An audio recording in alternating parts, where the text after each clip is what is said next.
What the hell was CP3 doing? You get sent home at 3 o'clock in the morning?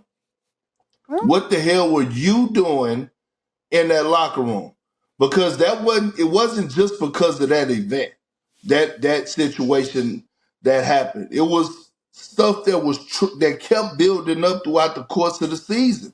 He was doing stuff behind T. Lue's back. Fuck CP, ain't no name on it. Nigga, get the ball played and get the action.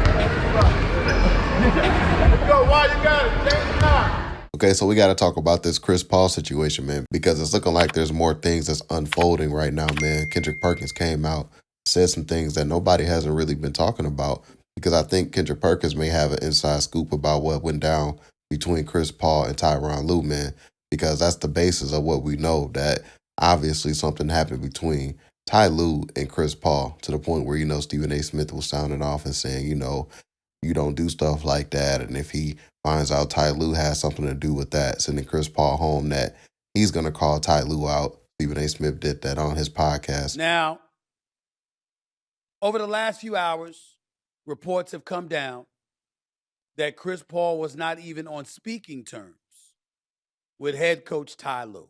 We don't know what role Tyronn Lue has played in all of this. If Tyronn Lue has played a role in Chris Paul being sent home, I'm going to criticize him too. And I love Ty Lue. But let me be very, very clear. Chris Paul does not deserve that. So Kendrick Perkins was on his podcast and he revealed that Chris Paul possibly snaked Tyronn Lue, man. And if he snaked Ty Lue, then, that's something crazy, man. Because I think Chris Paul may not be on another team, man. I know he wanted to retire this year, and it would have been a perfect opportunity to do that.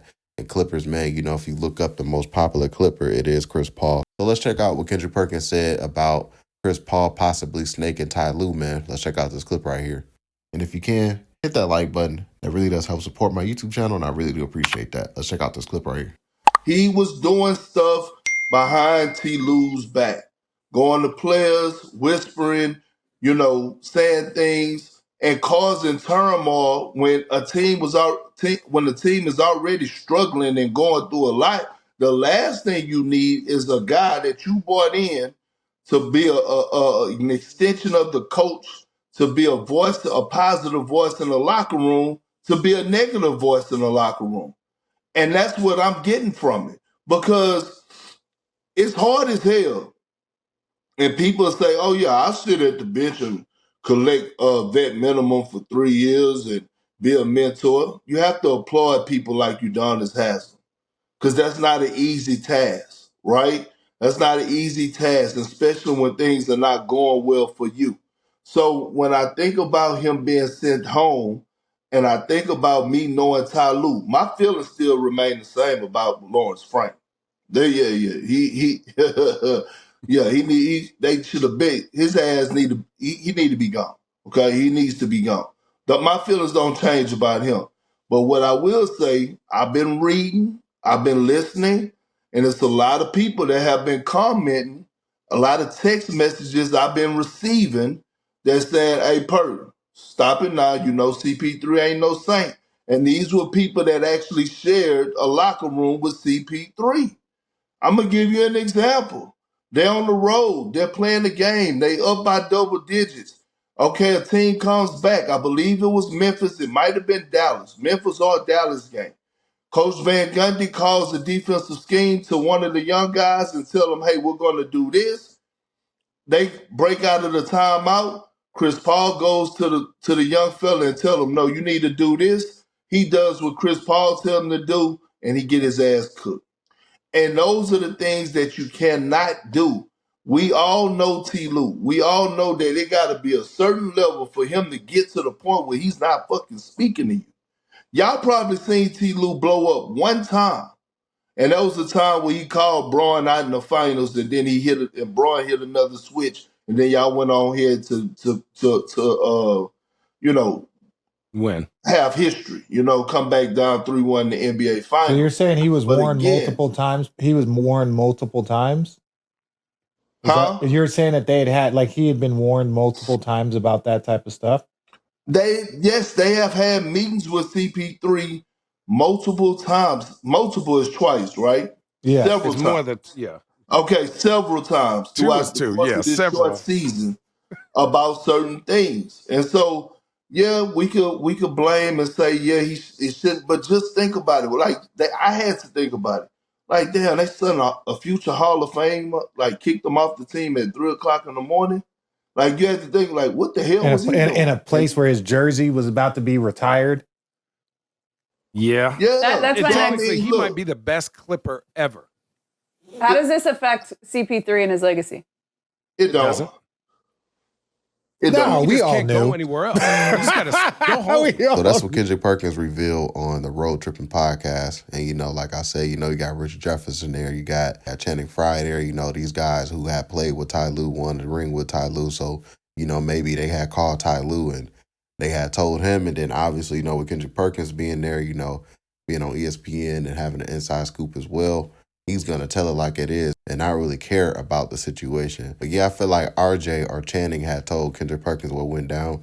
And that's the reason why they got rid of Chris Paul that late at 3 a.m., man. You know, that's definitely crazy. We haven't really seen something like that happen.